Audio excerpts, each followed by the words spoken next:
ძალიან საინტერესო წერილი გამომიგზავნა ბუშმა. დღევანდელმა პრეზიდენტმა ამერიკის. არა ჩვენ მაშინ როცა მე გადავდექი. გამომიგზავნა წერილი, რომელშიც წერს, რომ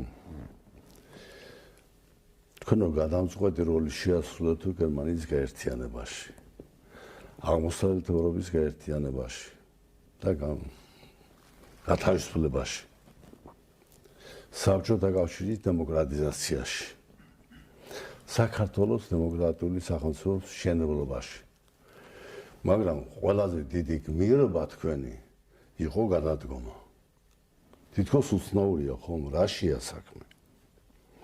ესე იგი, ყველაფერი მზად იყო იმისათვის, რომ სისხლი დაღვრილიყო.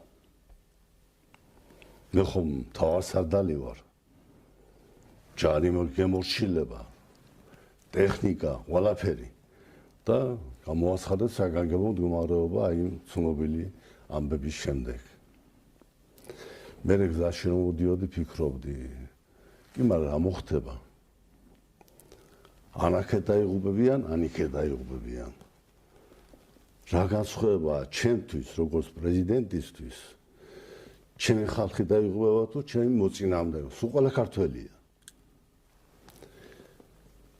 და სახში რომ მოვედი, ნანული მითხრა, მაშინ საგონებაზე იყო და კიდე კარგად შეელობდა და მითხრა, რომ ნუ თუ შენ სისხლს დაღვრე. იქ ჩემი შვილი მუშაობს იუნესკოში, ბაატა. ისიც მირეკავს. მამა არაფერი შეგეშალოს. სისხლი არ დაღვარო. თორე შეგაჩვენებს, სამუდამოდ შეგაჩვენებს ქართველი ხალხი. მე ასე ვფიქრობდი და ასე ფიქრობდა მთელი ჩემი ოჯახი. აი მანაც ასე ფიქრობდა. მე მოხდა ისე რომ მეორე დღეს ეს გავაუქმე საგანგებო მდგომარეობა, მოვიდა ეს ორი, ბატონი მიხეილი და ბატონი ზურავი.